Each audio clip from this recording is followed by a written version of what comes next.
Bismillahir Rahmanir Rahim. Assalamu alaikum wa rahmatullahi wa barakatuh. Jazakumullah khairan for being here. This is a special MAM session. MAM stands for, as you know, Muslim American Matters.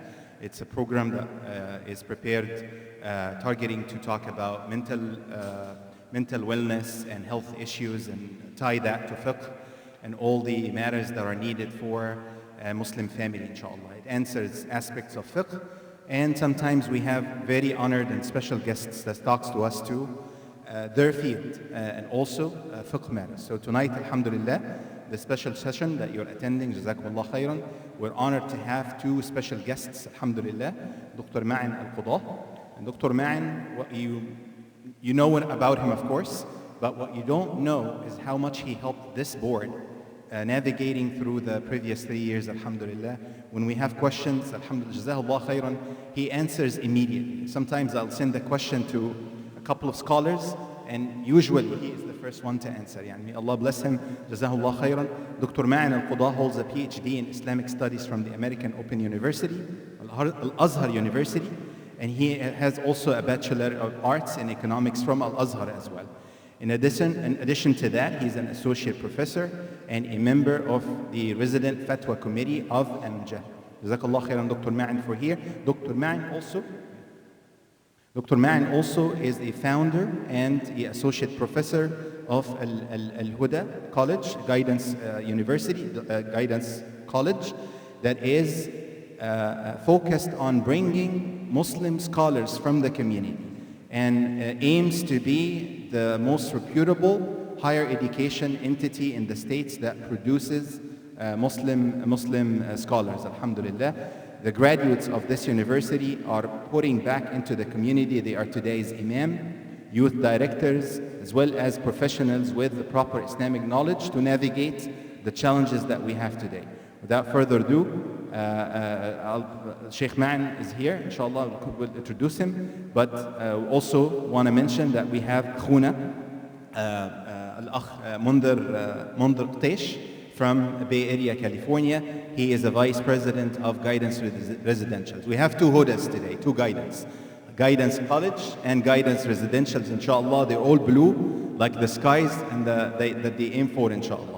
Akhuna Mundar is the West Coast Division Manager of Guidance Residential, of 10 years of experience in Islamic finances, inshallah. So if you have questions, he's also available here to navigate some of the practicalities of the questions that you might have. Without further ado, Dr. Ma'in, inshallah. Jazakallah khair. Bismillah ar-Rahman ar-Rahim. Alhamdulillahi Rabbil Alameen. Allahumma salli wa sallim wa barik ala Muhammad wa ala alihi wa sahbihi ajma'in. أمسينا وأمسى الملك لله والحمد لله لا شريك له لا إله إلا هو إليه النشور. أمسينا على فطرة الإسلام وكلمة الإخلاص وعلى دين نبينا محمد صلى الله عليه وسلم وعلى ملة أبينا إبراهيم حنيفا وما كان من المشركين. اللهم أن أمسينا منك في نعمة وعافية وستر فأتم علينا نعمتك وعافيتك وسترك في الدنيا والآخرة. اللهم ما أمسى بنا من نعمة أو بأحد من خلقك فمنك وحدك لا شريك لك فلك الحمد ولك الشكر. يا ربنا لك الحمد كما ينبغي لجلال وجهك وعظيم سلطانك. رضينا بالله ربا وبالإسلام دينا وبمحمد صلى الله عليه وسلم نبيا ورسولا. أحبتي، السلام عليكم ورحمة الله وبركاته. طبتم وطاب ممشاكم وتبوأتم من الجنة منزلا بإذن الله، ثم ما بعد. I'm really glad to be with you again. Maybe this is the fourth or even the fifth time that I'm visiting with this community. May Allah subhanahu wa ta'ala bless you all. I see, mashallah, the growth of the community and the potential. May Allah subhanahu wa ta'ala bless your efforts. As it was announced, this is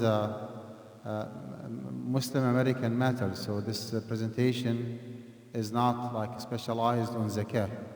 As far as this presentation is concerned, the one that you see on the slide, it has 61 slides. So the full version actually takes 5 hours if I'm to go like slide by slide and take my sweet time explaining. That is the full version. The short version takes around maybe 2 hours to finish all the slides as fast as possible. And there is a new version which is Zakah to go. Zakat to go, that's only maybe 30 minutes. So I would assume that you prefer the like zakat to go, the 30 minutes, right?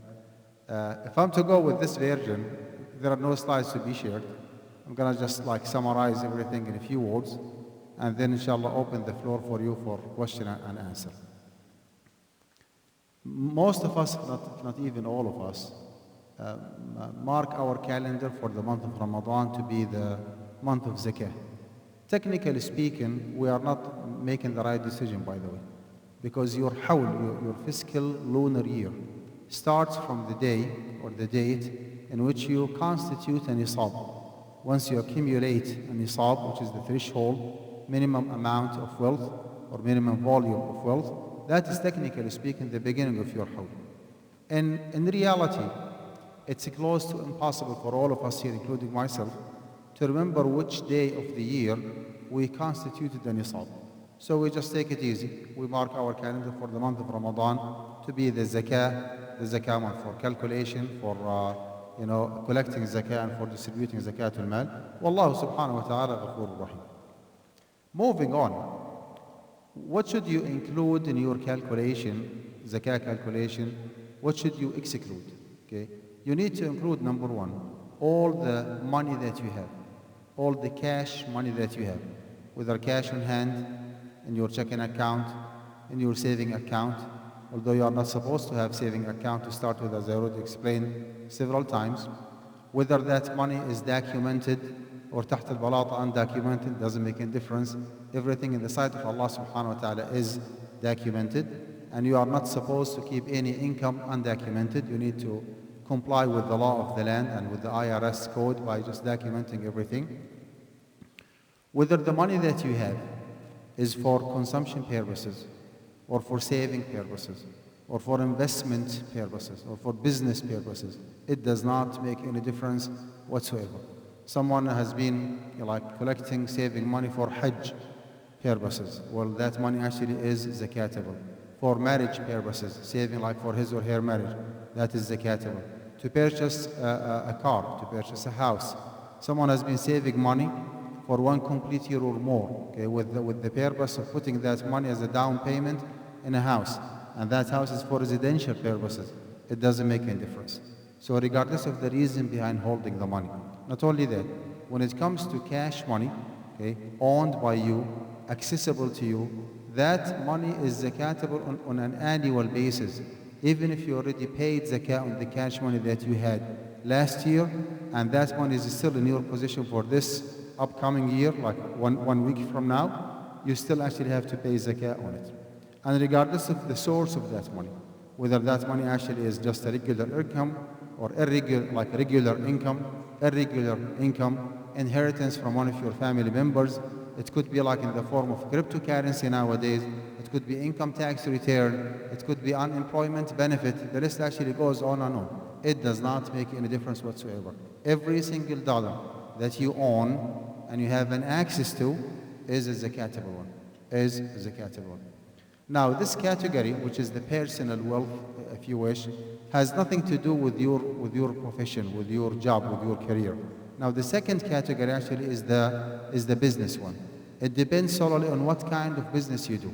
If you are just a straightforward businessman or businesswoman, you have, let's say, a grocery store, or a car dealership, or accessories store, whatever the business might be. Anything that is labeled as merchandise, as a commodity, as goods, something that is for sale, anything that you offer for your customers is to be included in your zakah. If you have a car dealership, only and only the cars that you have in your lot are zakatable. Anything else, including the office and the machineries and the software and the hardware and the surveillance camera, whatever, the mechanic shop that supports that business, actually everything is zakah exempt. Only and only the urud al-tijara, whatever you offer for your customers. Now, those urud al-tijara, commodities, merchandise, goods, whether they are display items or actual items for sale or inventory items, doesn't make any difference. Everything actually has to be included in your zakah. How to figure out the value of the assets that you have? You go with something called wholesale market value. Wholesale market value. You have 25, for example, cars in your lot, okay, in the zakat due date, okay? Now, the listing price, the retail price for those 25 cars is $500,000, for example. You already paid out of pocket only $300,000, okay, to purchase all these 25 cars. Do not pay zakah, do not pay zakah on the 300,000, the invoice price, okay, or the invoice value. Do not pay zakah on $500,000, which is the retail value. Pay zakah on something called the wholesale market value. What does that mean? It means that if you do not have all these 25 cars in our example in the zakat due date, and you are to go to the auction and purchase or buy all these cars, how much you are willing to pay on the spot at that particular day? That's actually what we mean by wholesale market value. Okay, it doesn't like serve justice and fairness if you go with the invoice value, because like the current value might be more, might be less. It doesn't like, it's not fair enough to pay zakat based on the retail value, because you might generate that money and you might not. So the most fair standard is to go with what's called the wholesale market value. For business people, they always ask about the payables and the receivables. Payables is what you're supposed to pay other people. Receivables is what you expect to receive from other people. Okay. Do not pay zakah on the receivables. Do not pay zakah on the receivables. Whatever is identified or labeled as receivable for this year will be already received next year. As we say back home in Jordan, بس يجي الصبي بنصلي على النبي صلى الله عليه وسلم. So you just wait until you receive that money and then you pay zakah on it. As long as you are waiting for that money, do not pay zakah, because one of the very sharp and straightforward conditions for the zakatability of any wealth is what's called al-mulku tam raqabatan wa yadan. Al-mulku tam raqabatan wa yadan. Full ownership and full access. Okay. Technically, that money that you expect from other customers or clients is your money, but in reality, you did not have an access to that money. So wait until you receive that money, and then next year, if you still have that money, you pay zakah. So do not pay zakah on the receivables. How about the payables? Payables actually is what you expect or what you are mandated or required to pay to other people, right? Sometimes you owe the IRS a certain amount of money. You are still in the tax season from January all the way to mid-April. Is that correct? In the month of Ramadan, next week, if you found out that after doing the math, you still owe Uncle Sam, as they say, or the IRS, $10,000, put them aside. Okay? There is another payment for the mortgage. Okay, $3,000, put them aside. Another $700 for the car payment, put them aside. Furniture, appliances, you name it. Anything that is due in the month of the zakah is deductible. Put it aside. Now, if that payables are not due, are not due, then they are not deductible. They are not. You ended up having $200,000 straight zakatable money next week, in the beginning of the month of Ramadan. And then you found out that you owe the mortgage company, the outstanding balance, if you want to buy out the house, $200,000. You cannot say, well, we just break even. I have $200,000 cash, and I owe the mortgage company $200,000. We break even. No, we are not break even. We are not. Because those $200,000 you owe the mortgage company are not due immediately. Okay? I mean, you are like getting involved in an installment for the next maybe 5, 7, 10 years, right? And we pay zakah on the previous year, not on the upcoming few years.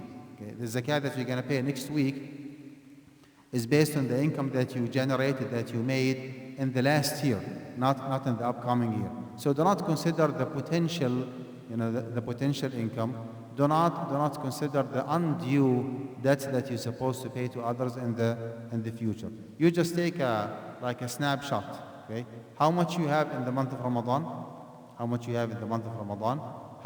owe others, and if those debts and loans are due, you put them aside and you pay them. You can't put them aside for calculation purposes and then you ignore the creditors. You put the money back. It doesn't go this way. Whatever you put aside has to be paid. Whatever is left over actually is the zakatable one. Back to the second category, which is the business one. What if you are not a merchant? What if you do not have a business, but you have something different which is technically called exploited assets. You have rental properties. You have like two different houses. One house that you live in, and the other house is for for rent. Okay, you need to consider paying zakah on the lease revenue, not on the market value of the house, because that house in this case is not urud tijara, it's not for sale. Thus, zakah free or non-zakatable if you wish. But if you generate money out of renting or leasing that house, the lease revenue actually is the zakatable one, right? If you change your mind, you put that house for rent for a few years, and then you remove that sign, you put another sign for sale. Well, that's completely different story. Once you change your mind and you change your practice, you put that house for sale and not for rent, then you have to consider paying zakah on the market value of the house, because that house simply became urud tijara, it became a commodity, a merchandise, something for sale. Even if that house stayed in the market, active in the market for one complete year and was not sold for whatever reason, even if it is not sold, every single year, as long as it is active in the market, you have to consider paying zakah. This brings to our attention what we commonly call it the long-term investment. You purchased like a piece of land, a tract maybe overseas or even here in the US 5-7 years ago. Okay? And your plan actually was just to sleep on that land for a few years. It's not actively in the market for sale. This is a long-term investment. You wait until your kids grow up. Whenever they go to college, you sell that, land, and you spend that money on your kids. If that is the plan, and that is the practice, right? Like your intention, your practice are in compliance, then that piece of land actually is zakah exempt. You don't have to pay zakah. Exploited assets include rental properties, include Uber service, transportation service. Someone has a taxi cab. Okay, even if the vehicle itself may be like worth $70,000-$80,000, it's not for sale. Thus, there is no zakah. Whatever money you generate from that taxi cab out of providing transportation service, that generated money, right, is the zakatable one, but not the value of the car. You have like a medical lab, for example, right? You provide service for customers, for patients. None of the machineries that you have are zakatable. Only the money that you generate, from that business actually is the zakatable one. What if you provide a professional service? You work as a consultant, as a physician, as a surgeon, as an engineer, architect, right? Lawyer. You have your own practice. You receive money periodically, semi-regularly from your customers. Every now and then you receive a check from one of your clients or from one of your patients if you are a doctor. Forget about the cash flow. You don't need to keep track of every single payment that you receive from your customers. Okay? Forget about it. Once you set your calendar for the month of Ramadan to be the zakah month, okay, then in the month of Ramadan you find out how much you have and you start calculating zakah based on it. Some people actually misunderstand the concept of hawalan al-hawl, like the passage of one lunar year. They think mistakenly that hawalan al-hawl, the passage of one fiscal lunar year, means that every single payment has to stay in your position for one complete year and then you pay zakah on it. That's absolutely incorrect. Hawalan al-hawl, you as a zakah payer is supposed to pay zakat al-mal once a year, right? Okay. How can you become a zakah payer, by the way? Once you own the nisab, you become a zakah payer. As simple as that. And that's why the very first mas'ala that I discussed with you is, ideally speaking, you are not supposed to pay zakat al-mal in the month of Ramadan, right? You're supposed to count one complete, fiscal lunar year from the day where you accumulated or constituted the nisab. And nisab actually that we need to pay attention to here is not what do you call it, agricultural products. It's not the nisab of the livestock, okay? It's just nisab al-naqdain, al-dhahab wal-fidda, the gold and silver. And nisab actually is 85 grams of gold, as simple as that. 85 grams of gold. As of today, if you want to purchase 1 gram, 24, like pure gold, 24 karat, how much you have to pay for 1 gram? Sisters, you should know the answer, come on. Yeah. 90, 92, 95, right? So let's make it 90. So $90 per gram, $90 per gram, times 85 grams of gold. Can you do the math for me, please? Should be around. Can you do the math for me? Should be around $8,000. Okay. What does that mean? It means that if the net amount and not the gross amount that you have, net amount is still $8,000 or more, then you have to pay zakah. If the net amount went beyond, like below $8,000, then you are zakah exempt for this year. You don't have to pay zakat al-mal for this particular year. So this is actually what I mean by the nisab. You need to do some homework in the zakat due date, because actually the value of the price of gold fluctuates like up and down. So even if the nisab today is 8,000, well, believe it or not, next month it might go down to 7,000. It depends on the price of the gold. Okay, and the price actually is something intercontinental. Like if you go to Algeria or to go to Morocco or to go to Jordan, to the USA, to my knowledge, gram of gold is a gram of gold. You have to pay the same price. So the nisab actually is a standardized one. Now, some fuqaha, and I cannot, disagree with them. They do not go with nisab with dhahab, which is 85 grams of gold. They go with nisab al-fidda. Okay, the nisab of fidda. Fidda means silver. Okay, it makes a huge difference. Okay, nisab al-fidda, like the threshold of fidda, okay, is 595 grams. 595 grams. How much you have to pay for each gram of silver? It's only $1. 1.03, 1.04. Simple math. 595 times 1.04. That's 625, 650. What does that mean? It means that if the net amount that you have is only $650, then you have to pay zakat al-mal.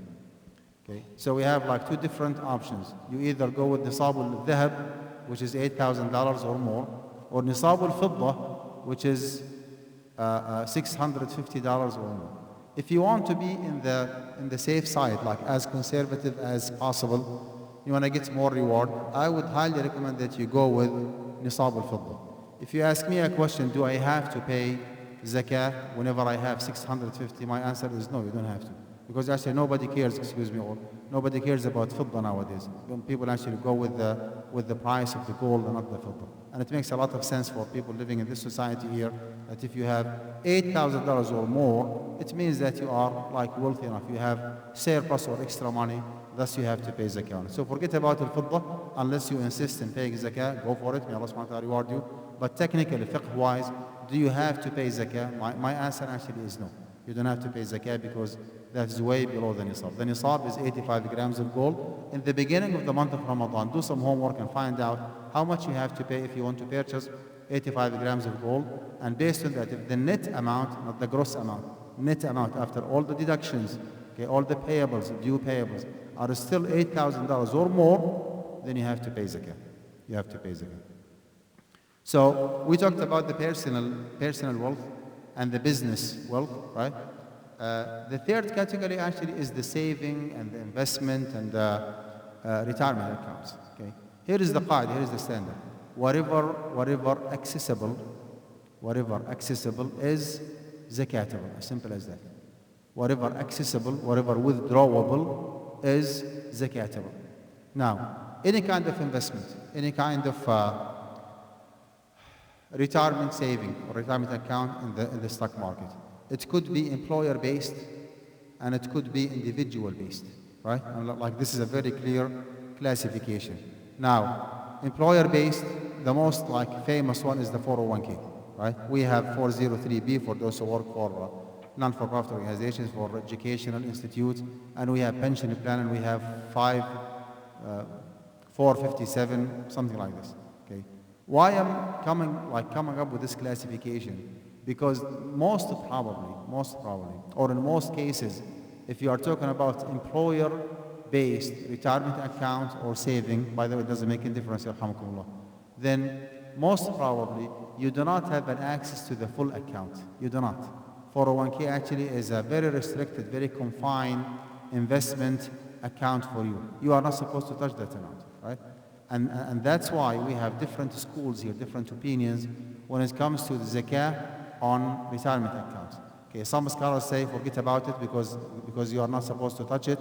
Wait until the age of retirement and then you pay zakah on it. Okay, some people say no, you have to pay zakah on everything that you have because this is the big chunk of money that you have. In our Fiqh Council in MJ, we hold the stick from the middle. We say you need to go with the withdrawable amount, accessible amount. You have like a straight $1 million worth of investment in your 401k in the month of Ramadan. If you are to apply for humanitarian case, for hardship, okay, how much Fidelity or Vanguard or Schwab would give you an access to? Usually they give you an access up to, let's say 50%. So the withdrawable amount in your case is how much? $500,000. If you decide to proceed, how much is the take-home amount? Are you going to take $500,000? Of course not, right? You have to pay penalty and tax and processing fees. Let's keep it simple, $100,000. So the take-home amount is how much? Now an example, $400,000. How much you have to pay zakah on the $400,000? For each $100,000 you have to pay $2,500. $2,500, is that correct? So for the $400,000, how much you have to pay? $10,000. So you just try to memorize that. Just have in mind, for each and every $1 million that you have in your 401k, its zakah will be 10,000. Next year, inshallah, ala khair wa hadat bal, you found out that you have $2 million worth of investment, right? Now you know the secret. Okay? For each $1 million, how much you have to pay? 10,000. If you do have $2 million worth of investment in your 401k, then the zakah should be $20,000. وَمَا زَادَ فَبِحِسَابِهِ وَمَا زَادَ فَبِحِسَابِهِ. Now, if you do have a pension plan, okay, most probably you don't have an access to your pension plan. You cannot withdraw from it even if you apply for humanitarian case or hardship, no access. If that is proven, then believe it or not, you don't have to pay zakah on your pension plan. You don't have to. So this is the way that you calculate zakah on the employer-based retirement accounts. You go with the withdrawable amount, accessible amount, minus any prescribed penalty, any prescribed tax. Okay, the net amount is zakatable based on 2.5% zakat rate. If you decide to pay your zakah in the month of December for tax filing purposes, that would be fine. You need to add just the zakat rate. It's not 2.5 anymore, it's 2.575. 2.575 to accommodate the 10 days difference between the Gregorian calendar and the lunar calendar. Okay. What if that investment or retirement account actually is an individual based? So it's not 401k, it's not 403b, it's not pension plan, it's completely different. You're talking about individual retirement account, Roth or just regular one. We're talking about a simple investment account, a mutual fund, a brokerage account, 529 for the tuition fees of your kids, AGBA account for your minors, whatever the category might be, right? All these examples and many, many more, you do have an access to 100% of the account. So all what you have is zakatable. All what you have is zakatable. However, you don't have to pay zakah on everything. It's the same concept. If you decide to draw, clean up the AGMA account of your minor, okay? You are the custodian and he is the beneficiary. If you decide to clean up that account, just withdraw everything. You will not be taking home $10,000, for example. No, you will be taxed. They're going to charge you tax. So you do the math, you find out how much penalty and tax you have to pay. The net amount, the take-home amount, is the zakatable one. When we say the withdrawable amount, it does not mean that you have to proceed with taking the money. It's just a theoretical math to figure out the zakatability of the account that you have. Just like theoretical math, you don't have to withdraw any money. If you do have other financial instruments, although you are not supposed to have anything other than stocks, so no bonds, no derivatives, no futures, no options, no CDS, no CDO, none of the above whatsoever, none of the above. Especially when it comes to bonds, for example. Bond actually means an interest-bearing loan. When you hold the T-bill, it means that you lend the federal government or the state government a certain amount of money. where the principal is guaranteed and the profit on top of it is guaranteed, which is none but riba. What if you did not know that? And now you found out that the bonds that you have actually are haram. Wait until the maturity of those T-bills or bonds. Dispose the riba that you generated, and you pay zakah on the principal amount. Dispose the riba that you generated. Dispose means put it in the masjid, give it to needy individuals, donate it to anyone, but do not benefit from that money for yourself and for your dependents as well. Okay? And you pay that money to others. Now the principal amount is still zakatable based on 2.5%. So we discussed the stocks, any other financial instruments, long-term investment, short-term investment. Now, some people believe that if a certain account is a very inactive in the market, it's not for trading, buying and selling, right? It's just for dividend purposes. If that is proven and you can prove it, then go for it. You are absolutely correct. You need to pay zakah on the dividend only, not on the market value of the account. But the challenge you will be facing here is to prove that a certain account is an inactive one. If you think that your mutual fund account is an inactive, respectfully, you are wrong. The mutual fund company actually is investing the money on your behalf. Okay? So you need to decide from the beginning, is this an active account or inactive? The default rule here is that every single investment, every single platform, every single account, every single portfolio that you have in the stock market actually is an active one. And that's why you need to pay zakah on the market value and on the dividend that you have. And this is, by the way, regardless whether you withdraw the dividend or you capitalize by just keeping that money there by purchasing more financial instruments, it doesn't make any difference. Okay? You have to pay zakah on everything. Unless you prove otherwise. Okay? If you can prove that a certain account is a very inactive one, you are the one who is running that account, and you are very inactive. You are not watching the news, buying and selling and speculating. Whenever the price goes up, you sell. Whenever the price goes down, you buy. You are not that person, right? And you are very happy with the dividend that you make. If and only if that is proven, then you don't have to pay zakah, okay, on the market value. You pay zakah on the dividend only. On the dividend only. Do not get confused between the threshold and something else called the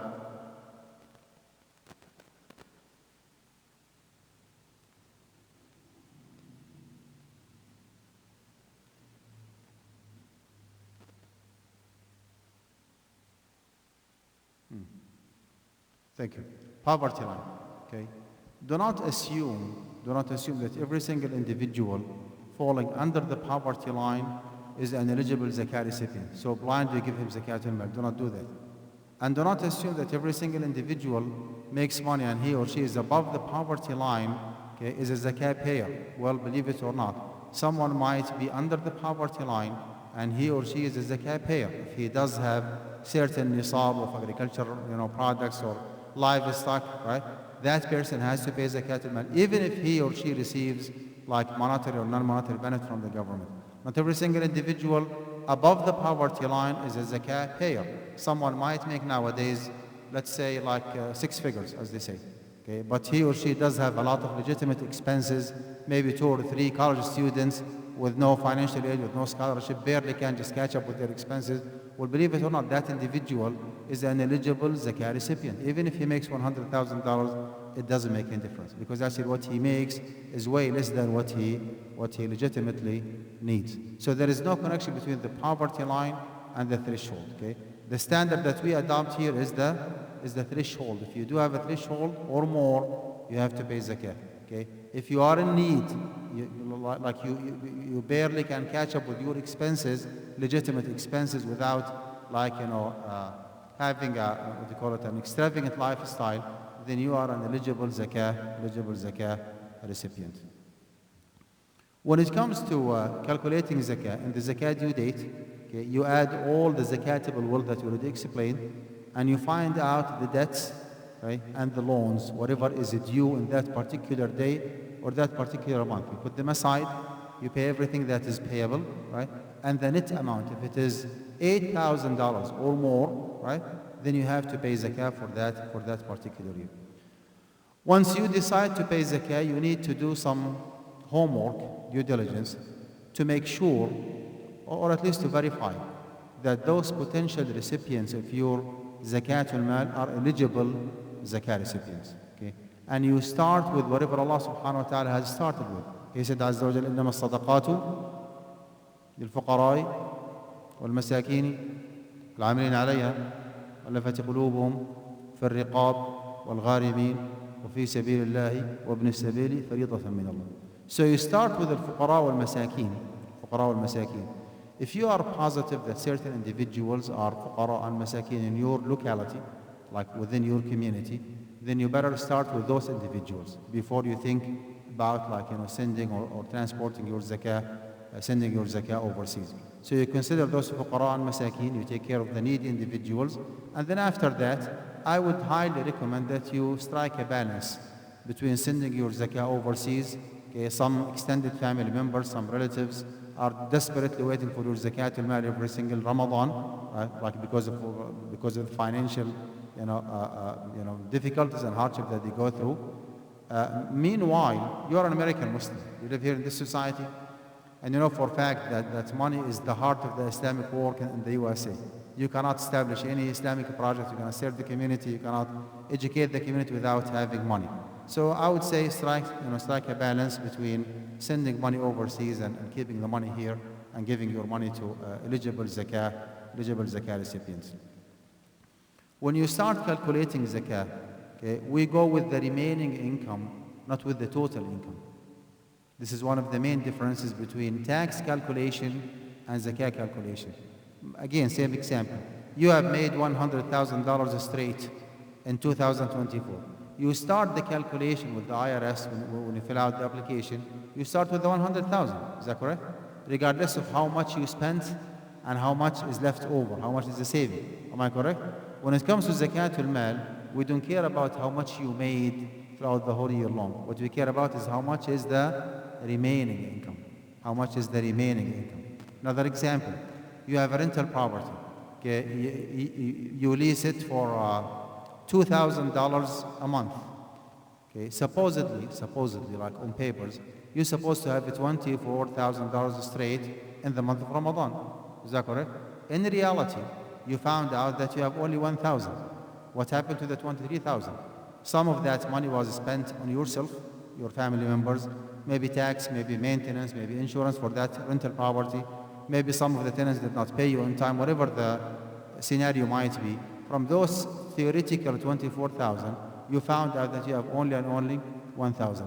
That 1,000 actually is the zakatable one. You add it to the virtual pool of money or zakatable wealth. Okay, you add it up to whatever you have, and then you calculate your zakah accordingly. You don't have to pay your zakah in cash. You don't have to pay your zakah in kind, by the way. Okay, if you end up having $7,000, $10,000 zakah in your 401k, and you do not have cash money, okay, is that a legitimate excuse for you to delay your zakah up to a certain limit? Yes. If you want to take my advice, okay, clear your record with Allah subhanahu wa ta'ala on an annual basis. Do not delay, do not procrastinate.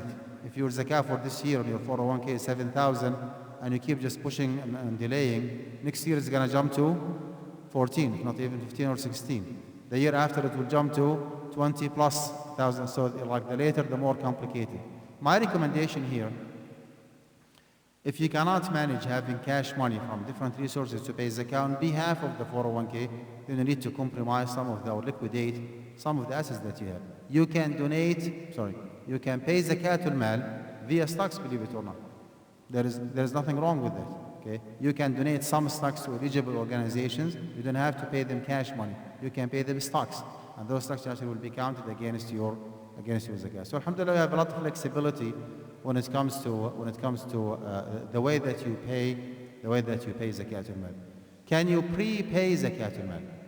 You know that every year in the month of Ramadan, your zakah should be around $10,000-$12,000, and most probably you don't have the luxury of $12,000 cash available, accessible to pay. Can you pay $1,000 a month, okay, every single month as a prepayment for zakatul mal? The answer is yes, you can. However, you need to consider having the intention of paying zakat al-mal, right? You cannot say, oh, you know what, a few months ago I joined the fundraising of this masjid and I paid 5,000. And I found out next week that my zakah for this year is 5,000. Okay? I can say, oh, you know what, whatever I paid a few months ago is my zakah for this year. Nice try. It doesn't go this way, right? Because zakah actually is a ibadah, ibadah tawqifiyya. It's a formal act of worship. A few minutes ago, we prayed Salatul Maghrib together. You had in your heart and your mind the intention of praying Salatul Maghrib, and then you say, Allahu Akbar.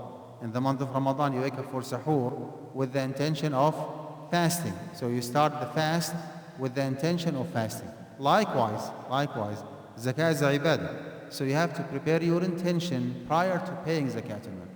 Back to our discussion. If you want to break down or prepay zakat al-mal, that's fine.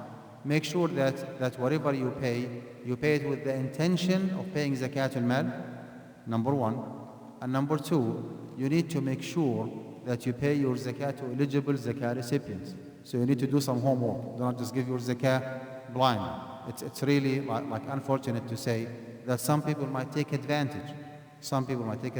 Okay, I came across several individuals who purchase items like very luxurious, very cosmetic, things that they do not need, right? And they get involved in installment and in a lot of debt. And they start like knocking the doors and asking Muslim brothers and sisters, oh, give me zakat al-mal for this year, I'm in debt, right? So make sure that you are not taken advantage of, with all due respect, right? Okay. In order for me to give my zakat to a debt-ridden individual, gharim, I need to verify three things, okay? Why you borrowed that money? What did you purchase with that money? I need to find out, right? And second of all, are you able to make your own saving and to pay that debt or not?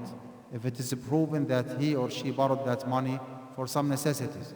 And second of all, he cannot save money to pay off the debt. And third of all, debt is due. It's not after 7 years. No, it is due now immediately. If those three different conditions are met, I'll be inshallah more than happy to give that individual zakatul mal under the category of al-gharimin, the debt-ridden one. If one of those three conditions is not met, then respectfully I would deny giving him or her zakat al-mal. Why? Because again, some people might take advantage. So we need to be careful. Under the category of fi sabilillah, can you pay zakat al-mal to any Islamic work, any Islamic activities in the USA? The answer, according to several fiqh councils, including our fiqh council that I'm a part of, which is AMJAD, the Assembly of Muslim Jurists of America, is absolutely yes. Okay. Now, traditionally speaking, historically speaking, fi sabilillah was designated for the volunteers among the mujahideen. During the lifetime of the Prophet ﷺ, there was no official, formal Islamic army waiting, for any jihad opportunities to go and participate. It was depending on volunteers. So business people at that time used to just close, shut down their business and go out with the Prophet ﷺ for days, sometimes for weeks, for jihad purposes. Who's going to take care of their family members? So they used to put aside certain percentage of the zakat al-mal to be given to those mujahideen. Most probably, there is no legitimate, and I want to underline that, legitimate jihad activities applied nowadays for us Muslims living in this society. This is from one side. From the other side, even if you insist in going with the concept of jihad, right? Prophet ﷺ is the one who have told us that jihad has several forms. Okay? He said ﷺ, جاهدوا المشركين بأموالكم وأنفسكم وألسنتكم بأموالكم وأنفسكم وألسنتكم. Apply jihad against the enemies of Islam, physically, financially, and with your tongue, meaning through education. So education actually, Islamic education, is a kind of jihad. When you establish the deen of Allah subhanahu wa ta'ala, when you increase the number of homegrown Islamic scholars, you are applying jihad. Okay. Third of all, what is the main purpose of applying the physical jihad, the military one? Isn't it to establish the deen of Allah Azza wa Jal and to give the freedom to the community to choose which religion they want to embrace? Is that correct? Well, Islamic work in this society does fulfill the same purpose. Why we build masajid and Islamic schools and Islamic colleges and universities and civil rights organizations? It is actually to empower and to enhance Islam and Muslims in this society. So you fulfill the same goal of physical jihad through the dawah activities. And based on that, you can definitely pay zakatul mal to your local masjid, to any Islamic school, to an Islamic organization. Okay, I would add to that 3 different conditions here. Okay, and I want you to pay attention to them. Number 1, do you think that organization is doing a good job serving the deen of Allah subhanahu wa ta'ala, and there is a need for that service that they provide? If the answer is yes, I wholeheartedly believe that this masjid, mashallah, is doing a wonderful job. Second condition, do you trust the leadership of that organization? Trust actually is an issue here. If I trust them, alhamdulillah. Third of all, are they asking for zakat al-mal? Maybe the amount of donation and contribution and gifts that they receive is sufficient. We do not know. So you believe in the mission and the vision, okay, and the practice and the performance of that organization. You trust the leadership of that organization. Third of all, the leaders actually are asking for zakat al-mal. They tell you clearly, we need your zakat al-mal. The money that we receive is absolutely insufficient. We have a new project, $1 million. We're going to expand the masjid. We have no money. Give me your zakat al-mal. Well, give them zakat al-mal. On a personal level, I do actually pay zakat al-mal to ISNA. I pay my zakat al-mal to ICNA. I pay zakat al-mal to MAS. I pay zakat al-mal to Muslim Legal Fund of America, American Muslims for Palestine. We have a local organization in Houston called the ICCH, Islamic Society of Greater Houston. I pay them zakat al-mal. I pay my zakat to Guidance College, the one that I present tonight. I pay zakat al-mal to my local masjid. I do not mind at all. I know the leadership of all these organizations. I trust them the most. Okay, I wholeheartedly believe that they do a wonderful job, and that's why I do not mind at all actually giving them zakat al-mal. We have actually a lot of technical, tiny details to discuss, but this is not the full version, not the short one. This is the zakat to go, the drive-through, right? Zakat to go. So let me just pause here, and I'll give the floor for Brother Mustafa to run the show. How much time I spent? I was going too fast, right? Sorry. Jazakumullah khairan. We'll continue with questions to Dr. Ma'in after the section that Brother Mundar Qutesh is going to present, inshallah. He needs the break, inshallah. I'll make tea for him, inshallah. Tfaddal.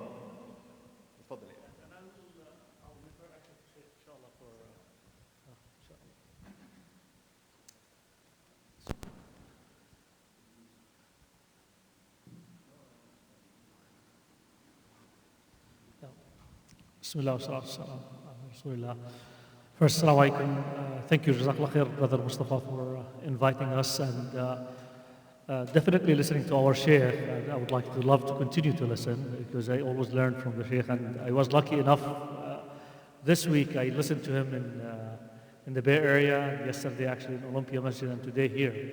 But alhamdulillah, it's great always to listen to the Shaykh, inshallah. I personally, by the way, my name is Mundar Qutesh. I'm the Senior Vice President of Guidance Residential for the Islamic Home Finance. And Guidance Residential is, I like actually Guidance College because we same name, same colors, and so is in there. So what we do Islamic home financing, and we help our Muslim community to get into the home financing without compromising on their faith and getting, inshallah, buying a home through a halal sharia compliant product. So first I'm just going to ask, have you heard of guidance? I just want to, perfect, okay, alhamdulillah, okay, good numbers, inshallah. So Guidance Residential is a Muslim-owned organization. Was actually established, the research and development. It's part of Capital Guidance. Capital Guidance is a 60 years old company, is owned by a Syrian family actually. And between 1999 and 2002, there was like multi-million dollars research and development which involved our Sharia board, led with Mufti Muhammad Taqi Osmani, and the more than 18 law firm to come up with a product that is suitable for the Muslim Americans in the West, or here especially in the US, and for, also it will comply with the law of the land as well, and it will be consumer friendly and will be acceptable by the consumers as well. And alhamdulillah, after 3 years of research and development, and during that time, we came up with a product called the declining balance co-ownership. Our Sharia board, actually, they looked at multiple options, which is, I think, the most famous one is the Murabaha contract in back home most of the time. And then they looked at the declining balance co-ownership, and they looked at the Ijara, lease, and all these models. And they felt that the Musharaka contract is the one that fits most with the US, based on the law of the land and based on dealing with the secondary market, and also, which it's a bigger topic, inshallah, we can reach out what does secondary market means, and also avoiding selling and buying debts as well is in there. And alhamdulillah, we launched in 2002, 3 states. Now we operate in more than 34 different states. We have done more than $10 billion in Islamic finance, more than 40,000 families. We're very happy, actually, alhamdulillah, Dr. Ma'an and Amjad has looked at our contract, and alhamdulillah has approved guidance as one of, it's a permissible path to go and own your property through guidance residential. The model is, I'm just going to jump into the model quickly, is in there.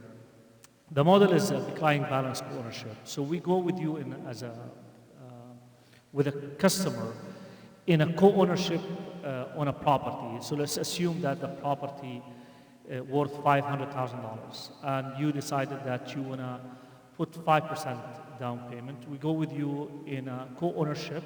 It's a declining ownership that, based on how much you put down payment, that will be your share of that property, and how much we finance, that will be our share of that property.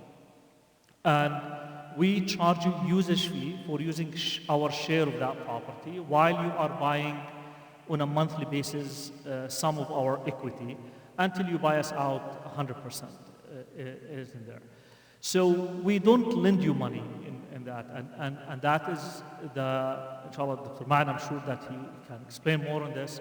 So Islamically is, if you want to do a business transactions, loan is not one of that methods. Loan is considered a charitable transaction. It's not considered a business transaction. So when you go to the conventional banks, they lend you money. Islamically, it's not allowed to do business transactions through a loan to profit from it. So if I lend you $100,000, for example, you should not expect it to be back $110,000, for example, or so on. But also Islam gave us alternative to do different, to do business. And one of them is, for example, the Musharaka, Murabaha, and Ijara, and Mudaraba as well, and many, and maybe other alternative there. But the loan is not one of them.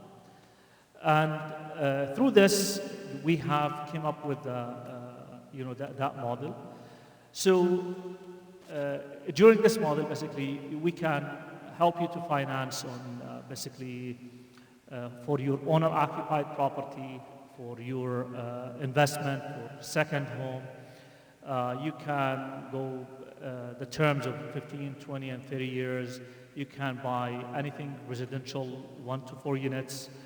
You can put as low as 3% down payment up to as much as you want. I'm not going to talk about the fiqh. I'm sitting next to the sheikh here, so I'll leave this to the sheikh, inshallah, to address when it comes to the fiqh questions, inshallah. I'm just going to talk about the technicality of the model itself, inshallah. During this model as well, the transactions, what you can do, so you can buy, as I said, you can buy it as an owner-occupied, as an investment, and also as a second home. And I think with that, I will refer to the Sheikh. I don't feel comfortable, honestly, keep explaining to the Sheikh, front next to the Sheikh. And if you have any questions, we'll be more than happy to answer any questions regarding this, and we'll refer back to the Sheikh, inshallah. I would love to keep listening to our Sheikh, inshallah. Sheikh, yes.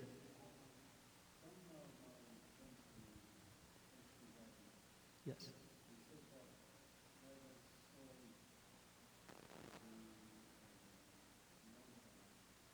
Sure. Yeah, okay, perfect, inshallah. So there is, actually, this is some of the myths, and I have a full presentation I can explain, inshallah, that. Yes, inshallah. So Brother Isam is asking, he said that some of his friends, they said, Guidance sold the contract to a bank. And I just want to confirm, Guidance does not sell our contract to a bank, okay? We used to use US Bank as a servicer. Servicer is basically the one who sent the mortgage statement on our behalf. It will have Guidance residential name, but they are the one who sending the statement for us. And instead of hiring, for example, 30 people to come and put the stamps on these statements, mail it, and answering phone calls from customers. If you want to pay off, you want to pay off your contract, you want to delay things, you want to refinance, you want to do all these things is done usually through the servicing department. And we used to use US Bank for this. In March 2024, last year, we actually moved away from US Bank because of the confusion that was happening, that people, they used to confuse us with US Bank as we're selling our contract to US Bank. But at the same time, there is something called Fannie Mae and Freddie Mac. That is government institutions, basically. It's chartered by the government, by the Congress. These are not banks and not lenders, okay? And these institutions were created to create liquidity in the market, okay? And these are, if you in the beginning I mentioned that, for example, we did not go with the Murabaha because we want to sell our share to Fannie Mae and Freddie Mac, and we do not want to sell debt. And to make sure that our company is also still in compliance with Sharia. So what is Fannie Mae and Freddie Mac? Fannie Mae and Freddie Mac, usually, some of them were chartered in the 70s to create liquidity in the market. And the reason they did that because they found out that there is not enough liquidity in the market to finance and all the mortgages in the industry. I'm just going to give you an example, for this. Like two years ago, for example, we closed around $1.2 billion in Islamic finance through Guidance. We financed. If you take that on an average of $500,000 home, and on a monthly payment, let's say $3,000, for example, that will put you at almost 2,400 homes, let's say, or 2,400 contracts. If you take 2,400 contracts times 3,000, that will give you $7.2 million, okay? So $7.2 million times 12, that will be around $84 million, okay? $84 million, so for Guidance to recoup just the capital, forget even the profit, it will take us over 13 and a half years just to recoup just the capital for that money. There is no institutions have that much endless money. So the government, and that's what the government was looking at that in the past. So when they're looking at the market and they were seeing the banks, for example, at that time, and mortgage companies during that time, they were giving loans to consumers at a very high interest rate, anywhere between 15 to 25% interest. Usually it's short-term loans, anywhere between 7 to 12 years, maybe 15 years maximum. Your monthly payment is really high. Your down payment is minimum 20 and 25 and 30%. So it wasn't accessible for the average family, American family in the US. So the American dream is to make everyone to own a home, that was the middle class to own a home. Yes, sir. Yeah, so we'll come to that, inshallah, absolutely. But I just want to close that gap for the Fannie and Freddie Mac and close this, inshallah, bismillah ta'ala, and ask them, jazakallah khair. So that is basically where the government has said, okay, we're going to create something that if you as a bank or a mortgage company follow certain guidelines, and some of these guidelines, for example, are just reasonable guidelines. For example, no discriminations between, for example, old and young, women and male, black and white, poor, rich. Just like you follow certain standards. You follow, for example, you have to have a good job, for example, stable job, for example, to get a certain income. You have to have at least maybe, for example, 2 years employment. You have to file your taxes. You have to have a certain credit score. If you follow these criteria, what the banks, they will do, after they give you the loan, like say you go to Bank of America, after they give you the loan, Bank of America, they take that loan, after they lend you that money, they go and they sell it to Fannie Mae and Freddie Mac. But what they are selling, the first contract was riba, basically, because what they were lending you money. And when they go and they sell also to Fannie Mae and Freddie Mac, they are selling debt. And selling debt on a profit also is not allowed, Islamically. So guidance to avoid that, and that's one of the reasons, for example, we did not go with the Murabaha contract, we went with the Musharaka contract, for example, because we want to have an assets. We did not want to have just installments in our hands to be sold. So what we did, we go with you in our contract with you in a musharaka. We finance, we use our own money to finance you and help you to buy that property. Let's say, for example, the property is 500,000, you put 25,000, we put 475,000. We use our own money to go and finance that property. And then after we close with you, we tell you, by the way, in our documentations, we can also sell our contract to Fannie Mae and Freddie Mac, these government institutions. And they come and take our position in the contract. There is no new contract will be written, basically. They will just take our position. And we have two conditions on them. There is the contract will remain unchanged, cannot change anything in it. And we keep the right of the servicing. So your relationships will remain with guidance. All your communications, calling, and so on, it remains with guidance. And that's what I call it, alhamdulillah, I call it, it's a breakthrough for us, actually, in fact, for the Muslim community to be able to access to funds with billions of dollars, hundreds of billions of dollars, to be able to serve the Muslim community to do this.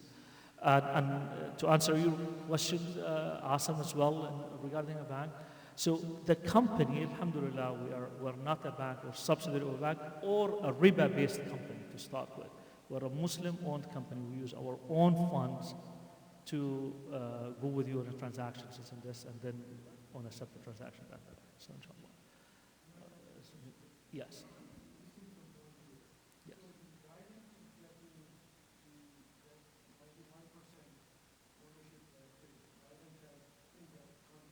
Yes.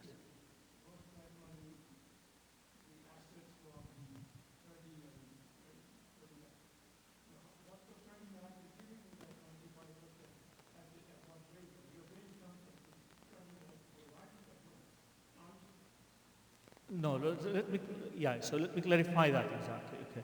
So let's assume the property is worth 500,000. We use our own money to spend $475,000 to go and buy that property. Okay? Is that clear from here? Okay. We have a capital. Yeah, we said Muslim-owned family. It's a Muslim-owned company. Yeah, that's what I'm saying. It's a Muslim-owned family. It's Dr.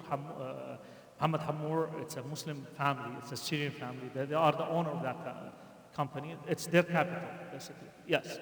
So they use their own money to establish guidance residential. And guidance is actually part of Capital Guidance. Capital Guidance is a 60 years old company. It's not a small company. It operates in 27 countries, so just FYI. And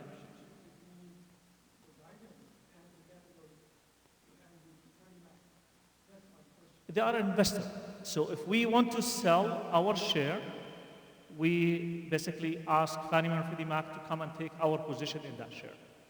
So the reason why Fannie Mae and Freddie Mac, they will take their share, because they are collecting profit or the rent that we collect, the usage fee that we charge for that. So they make that money. So for example, to give a live example, so inshallah, to make sure that hopefully that will clarify. So let's say that we went into a contract $500,000. Let's assume the monthly payment is $4,000.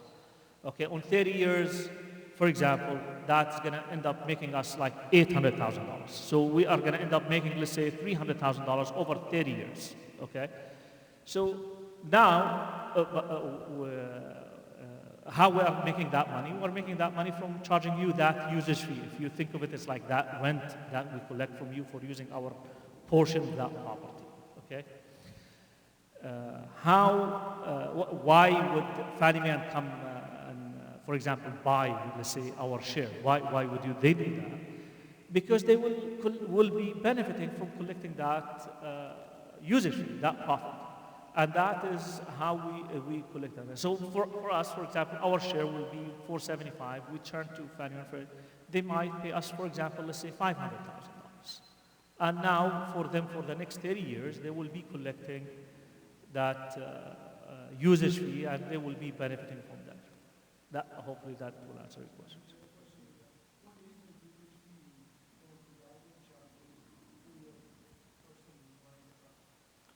Yeah, that is determined based on each person profile and each person. No. It's each person, it's like each file is different. Yes. I have a question on the Yes. I hope inshallah. By the way, Dr. Mann is expert in this. He can answer so many of these questions, inshallah. Question is, why is the 401k from Islamic perspective, why is it not treated like a long-term investment? You clarified that a long-term investment, if I buy a piece of land and leave it, we decide later on in 10 years, and for now I just leave it. Why is 401k not treated Sure. So the question is why the long-term investment is not equivalent to the 401k. My answer is your 401k is under investment throughout the whole year long. You are not investing, you are not trading actively, but the investment company or the custodian or the advisor is doing the business on your behalf. So your 401k is under investment. That's why you make money. Second of all, the 401k or any retirement account is so restricted account, so you do not have full access to it, right? That's why we say, what is the accessible amount? How much you can withdraw? Deduct from it whatever tax or penalty, and you pay Zakah on the rest. Okay? That's completely different from a piece of land that you purchased, and it is 100% inactive, like out of the market. Right? You might gain some growth, some appreciation, but this actually has nothing to do with the profit or the dividend that you make in your 401k. Before I forget, please go to, everybody go to Zakat, I'm putting my contact lenses, Zakat Calculators with S.net. Zakat Calculators. This is actually a free online resource initiated by Zaki Financial. Zaki, Z-A-K-I Financial. I'm the Sharia consultant of this company. They actually did a wonderful job putting this application together, and I did actually review it, and I do approve it. Here is my approval. So what is good about this online source, number one, it gives you two options. You can go with Arabic or with English. Hopefully, inshallah, French and Urdu will be available soon. Click on the English one. Okay. Second of all, it does not require any personal information. No name, no social security number, no date of birth, none of the above, right? And it does not save any information. Just like a free resource, you go there, you start like filling the filling the categories, your lunar zakatable calculation date, مش عارف, price of 1 gram. You just fill it out, and the system automatically will do the math and just give you the answer, as simple as that. That's one thing. The other thing, when it comes to Islamic mortgage companies, MJ actually did its due diligence and post its own declaration. If you go to just Google MJ Islamic mortgage companies in the USA. Okay, here is the declaration. It has been posted since 2014. Okay, that's 11 years so far. It's written in both in Arabic and English. Here is our official position as MJ when it comes to guidance residential. Guidance residential actually is so unique in a sense that they do not operate as a bank. They operate as an investment company.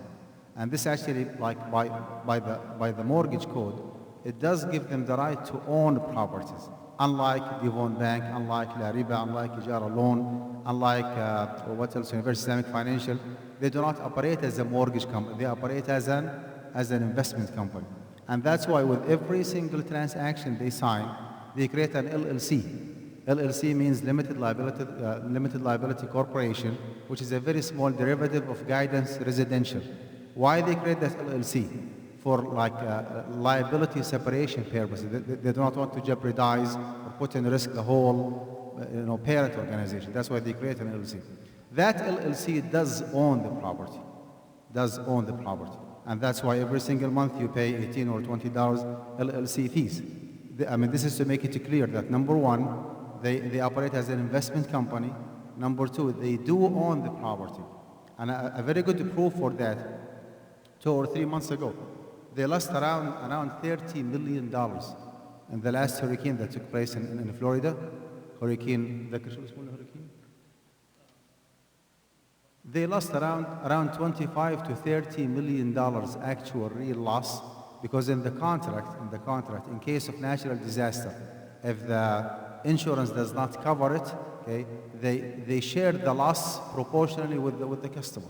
Now, if you go to AMJA declaration, you will find out that yes, we did approve guidance residential with some observations, because their model actually is not 100% Sharia compliant. They have too many restrictions and limitations because they do not operate independently. They have to report to the secondary market, to the Freddie Mac and Fannie Mae. Some of those glitches or violations are unavoidable. Some of them are avoidable, right? For example, they do not pay maintenance or tax or insurance, although they claim to be partners. This is actually a glitch in the agreement. They guarantee their principal. If you sell the house, they go after you and they ask for the principal that you paid. This is something is not supposed to be in the contract. The overall evaluation is that this is a very legitimate mode of finance, and it is approved, and it is a very good option for Muslims who want to purchase homes. There is a huge difference when it comes to the Sharia compliance between guidance from one side and the other companies from the other side. Yet, this does not actually make their mode of finance a perfect one. They do have some glitches or violations, in their contract. I highly recommend that you go to AMJA. Just Google AMJA, AMJA, Islamic Mortgage Companies, and you will find a very detailed, very boring even, declaration in Arabic and in English. Okay, you read more about each and every single company, namely Amin Housing, Guidance Residential, Islamic University Financial, UIF, University Islamic Financial, Devon Bank, Ijara Loan, and La Riba. And recently, just a few weeks ago, we added a new category here called Mubarak Mortgage. Mubarak Mortgage actually is a regular bank, like a non-depository bank. It's a mortgage company. They go with the Murabah mode of finance. Believe it or not, we could not find actually any glitch or any violation or loophole in the agreement. And actually, we did approve Mubarak Mortgage unconditionally. There is no violation. There is nothing to take against Mubarak Mortgage. It's listed here. You find it Mubarak Mortgage in English, and if you scroll down, you find it in Arabic. Now, the only thing that I have in mind here is that from a pure Islamic finance perspective, which one is more authentic? The Murabaha one or the musharaka one? Well, the musharaka actually is the real, genuine, sound, authentic, long-term partnership between the customer and the company. Murabaha is a semi-interest-bearing transaction, because murabaha means that the bank or the finance institute jumps like in and out. They just jump in by purchasing the property, closing on it, and they sell it back like they purchase it, what do you call it, spot sale. And they mark it up, they sell it back to you, and they step out. So next day in the morning, you owe them the principal and the profit. And that's why in all like fiqh councils and sharia advisory boards, the least preferred mode of finance is the murabaha. Because it's very simple, very easy, very close to riba. They buy spot sale, they mark up, they sell back with a profit, and they just step out. No partnership. So we are fully responsible for the maintenance, for the tax, for the insurance, appreciation, depreciation, eminent domain, what do you call it, natural disaster, whatever might happen to the property, you are absolutely by your own. Now, technically speaking, Mubarak mortgage actually is unconditionally approved by Amjad. But to be honest and fair with my community, the musharaka one is, again, forget about guidance residential, forget about Mubarak mortgage. Talking about the musharaka as opposed to murabaha. If and only if the musharaka is implemented perfectly fine and the murabaha is implemented perfectly fine, which one is more sharia compliant? The musharaka one, okay? Guidance residential actually is taking a significant amount of risk to implement the musharaka. And I have to challenge them, because actually they were able to penetrate the system. They operated independently for the first few years, to my knowledge, until they were able to, sue the Freddie Mac and Fannie Mae and get into the system, get financed through the secondary market. That's briefly what I have in mind regarding guidance. Can we take 3 questions from the sisters? I told them.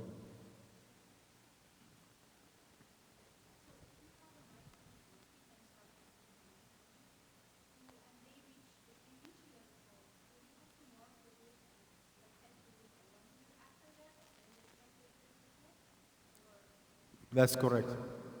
Once a person, regardless of his or her age, once he generates money, and that money is his or her, from the day that he or she accumulates a nisab, you should mark the calendar for the beginning of the fiscal lunar year. Next year, the same day, will be the zakah due date. So you pay zakah. If he or she is a minor and you are the legal guardian, you just calculate and pay zakah on his or her behalf. But actually he has dhimmatul maliyatul mustaqil, like an independent financial responsibility. But he cannot operate because of his young age. So you operate on his behalf. So you need to calculate zakah and pay on his behalf. No. طيب. تفضل.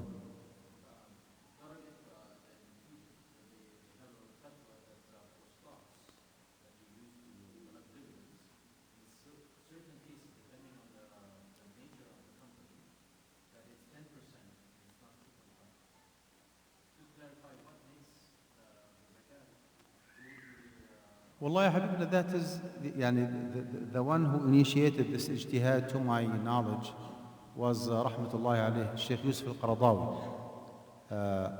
He used a kind of analogy, okay, like he was considering the profit or the dividend that you make from the stocks equivalent to zakat to zuru' al-thimar, which is 10%. Honestly, I don't like to apply jurisprudential analogy or qiyas when it comes to fiqh. Just keep it very simple. Stocks means money.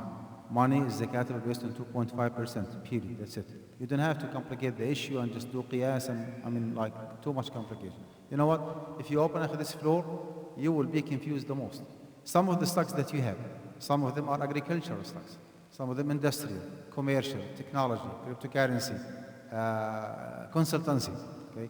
And each and every single category has its own what's called the fixed assets, اللي هي الأصول الثابتة, right?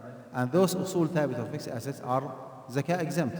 How to calculate? You need to go through the portfolio that you have. You might end up having 250, 300 different stocks, and you need to dig in depth and find out which stock belongs to which company and what kind of I mean, way too much complication, and there is no need for that. Okay, just look at the whole 401k as a chunk of money. Okay, this is a kind of investment. Okay, how much I have an access to, okay, and how much I will be penalized and pay tax. What is the net amount, the take-home amount? That's the zakatable one based on 2.5%.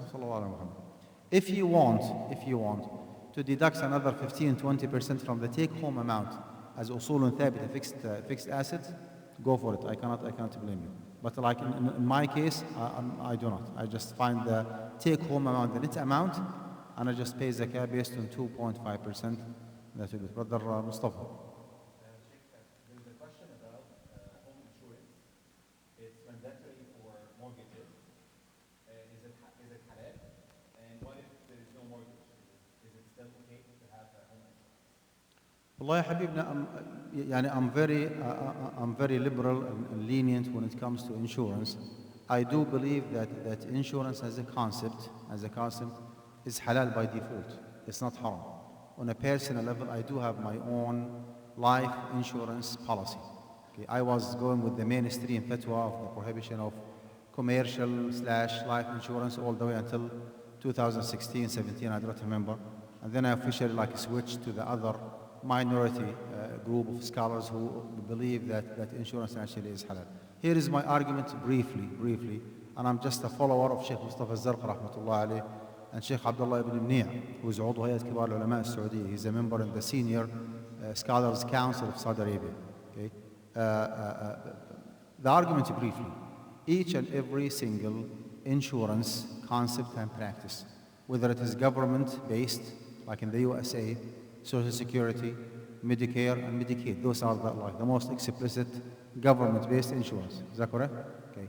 Whether it is a government-based or a mutual, where the shareholders are the policy, shareholders are the policy holders, or otherwise it is a stock-based, commonly called as a commercial insurance. Each and every single category is a bilateral agreement. Okay, it's not unilateral. Okay, so there is no it's not one-sided, commitment. No, it is bilateral agreement in a sense that one party has to commit to paying certain premium, right? Certain premium in order for him or her to be eligible to receive a certain compensation whenever a certain incident happens. So the Social Security Administration in the USA, okay, is telling you, listen, if you give me $150 a month deducted directly from your paycheck, okay, and something happened to you, do not worry, rest in peace, as they say, I will take care of you. I will pay your wife such and such amount all the way till the end of her life. I will pay your kids this amount until the age of 18, then the amount will be such and such. I mean, there is a system, okay, standard, applied to everybody.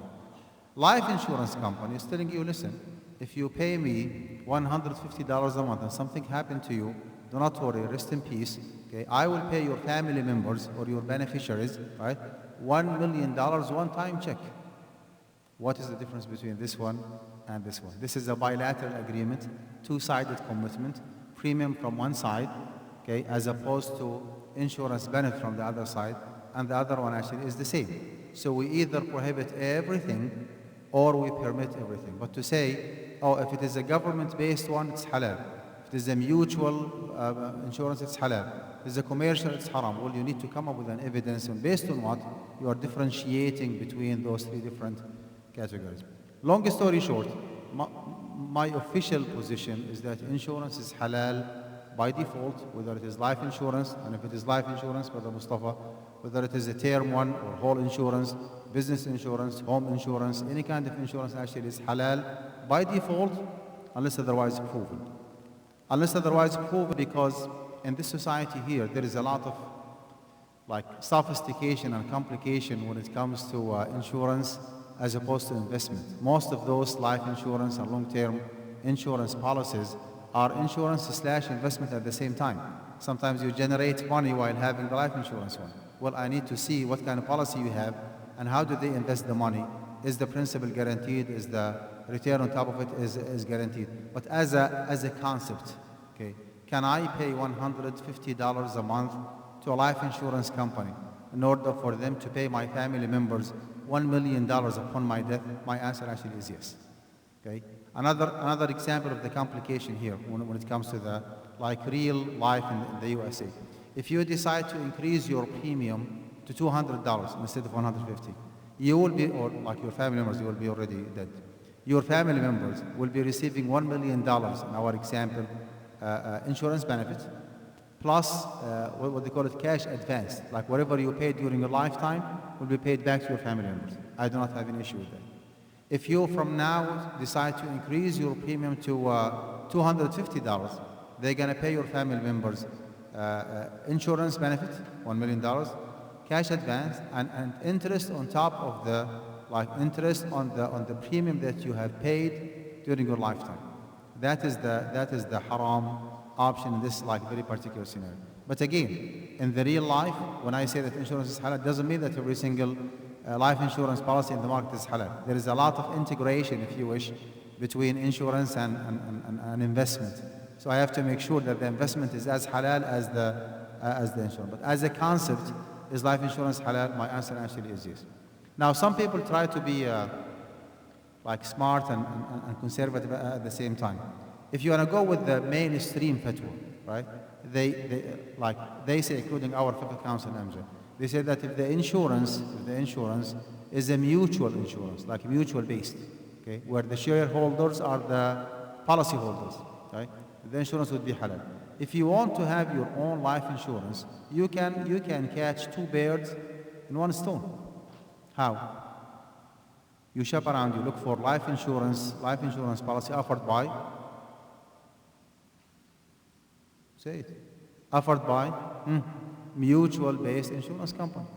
So you comply with the mainstream fatwa and you purchase your own life insurance policy. But anyway, for me as a student of knowledge, honestly, I don't care. I mean, the insurance that I have is with the stock-based, like purely commercial insurance, and I do not see any problem with that at all. I might be wrong. This is my personal opinion, not the official position of AMJA. So far within AMJA Fatwa Committee, we have 7 members. Myself and Sheikh Walid Minesi, Minnesota. Okay. He says that life insurance actually is halal. So we are 2 against another 5, including our Sheikh Salah al-Salih. So that is my personal opinion. I might be wrong, but again, I wholeheartedly believe that insurance is halal and highly encourage actually the Muslim community in this society to have their own life insurance. Now, let me just switch to sisters if they have like one question here, one question here. تفضل يا أخي.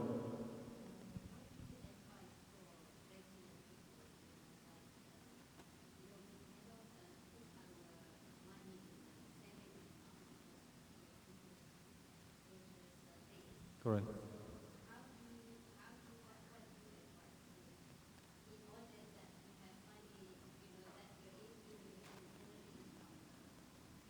One of the options is Fi Wallet, this one here. This is actually a gold, well, this is a kind of passive investment, okay? Fi Wallet. And here is, okay, again, I'm the Sharia consultant of this company. What you do here, sorry for the, yeah, that's me. So this is a passive investment. You just download the app, you connect with your checking account, and you start saving money with them. They convert the cash money into gold. That's it. They convert the cash money into gold. Now, because of the post-COVID inflation, the cash money that you have in your pocket is losing its purchase power significantly. Okay, if you want to avoid that, you just convert the cash money into gold. Okay, do not open an account with Chase and with Capital One and with those banks, because in most cases they do not convert 100% of the cash money into gold. They maybe like purchase 10% and the rest they give you something called a gold certificate. Okay, and they just turn around and they lend your money, you know, for interest. So this one actually is a Sharia company. The only disadvantage of this company here, to make a disclaimer, they do not have any official registration in the USA. They do not. Okay, so they are not regulated by the FDIC. They have registration in Canada, in Singapore. That's Fi Wallet. Another option, yeah, sister, حاضر. Yeah, phywallet.com. So they are not regulated by the FDIC, right? I'm just making a disclaimer. No one can sue me in the future. Just to make sure. طيب. The other option, your sister, is you can go to Zakah Financial. Zakah Financial. This is just a straightforward Islamic investment company in the stock market. Again, I'm the Sharia consultant of this company. You can open IRA, you can open AGMA account, you can open 529. Okay. Usually they give you three options. You can go conservative, you can go aggressive, you can go moderate. Nowadays, in 2025, if you go aggressive, you might make up to 20% net profit, believe it or not. 20% actually is not bad at all. You want to go moderate, that is maybe 15. You want to go conservative, that is 10 to 12%. That's in my opinion, that's good enough. Yeah, those 12% are good enough to set off the inflation and to set off the 2.5% zakah that you're going to pay on that one. So that's another option.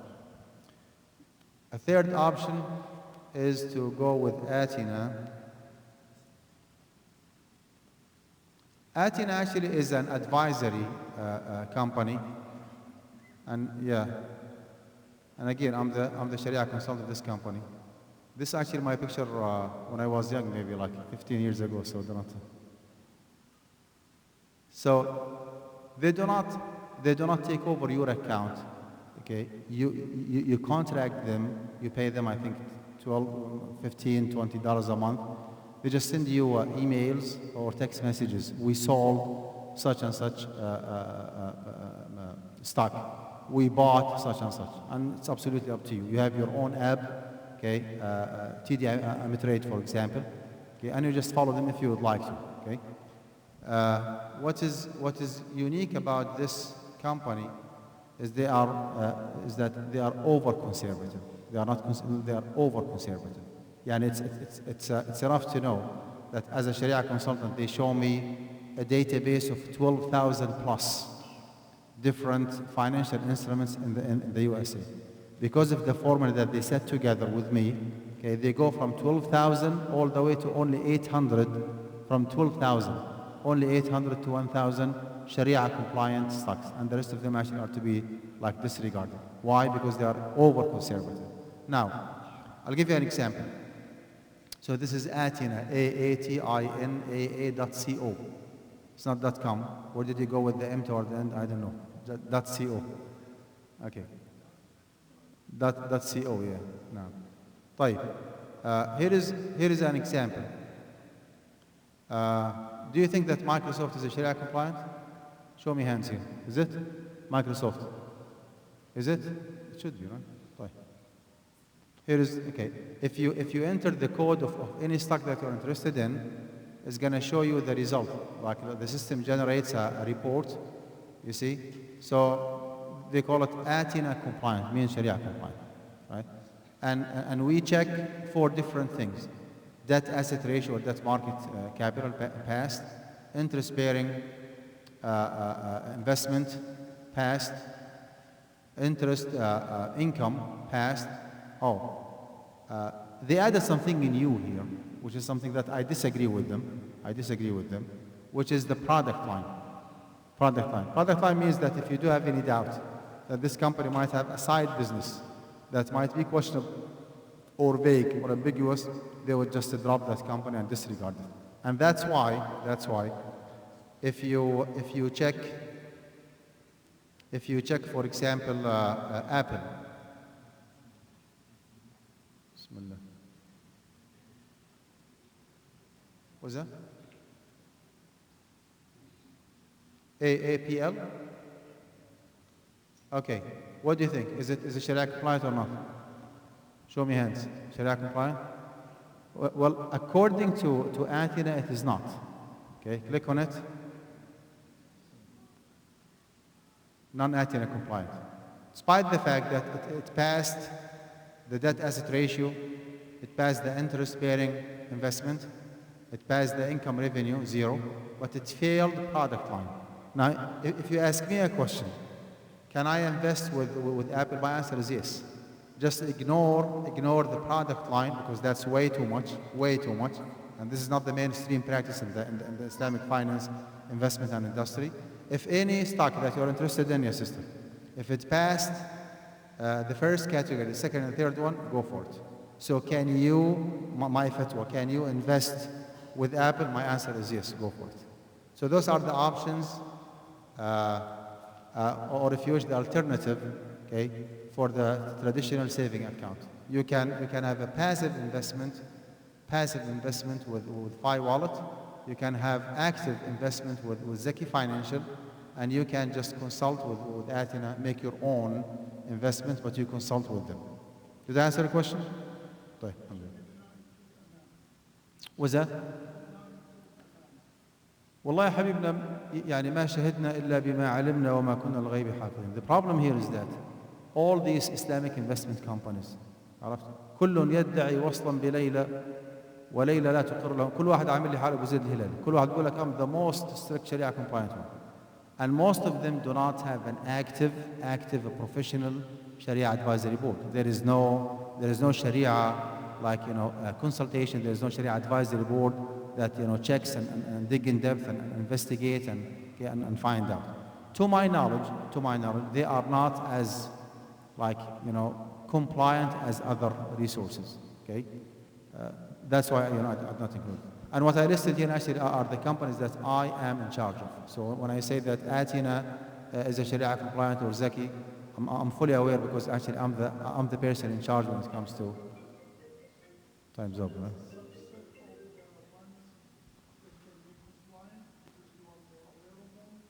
Say it again. Does that mean that these three that you mentioned are a subset of that can be compliant, or because you know more about them, or you are saying, I feel more comfortable about these because I know about them? No, I testify.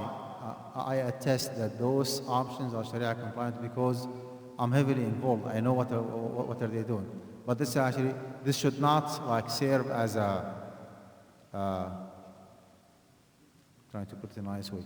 So I'm not criticizing, I'm not belittling what others do, but I do not know how Sharia compliant Athena is. How Sharia compliant Amana is, right? Because I do not know what they do. But to my experience, what I have heard, like, from, for example, one of my colleagues, professors at Guidance College, he was working for Amana in the past, and he is the one who told me. He was the head of the Islamic Finance Department for a certain period of time. He is the one who told me that, they are not that caring about Sharia compliance, although they claim to do so. We have Sharia portfolio, we have Amana, we have Iman fund, we have Azad, we have, alhamdulillah, a lot of options. But again, challenge here, which one of them does have active Sharia advisory and supervisory board? Sometimes they have a very prestigious nominal Sharia board, just like big names, posting them on their website. And those mashayikh, with all due respect, they do not know what's going on. They are not that specialized in Islamic finance. Okay, their English is not that, good enough. They do not read anything, just, give approval. Honestly, this is not, not acceptable at all. They contacted me, I think, 2 or 3 years ago, and they did not, proceed. So again, I do not know. When I say that I do not know, I'm not criticizing or just, saying that they are not Sharia compliant, but I do not know what kind of business they do. No. Is it Isha time? We'll take one more question. طيب. We can, like, after Isha, inshallah, we can come back and take more questions. Is that طيب. Can we break for Isha now? طيب. I will take inshallah the question after Isha, inshallah.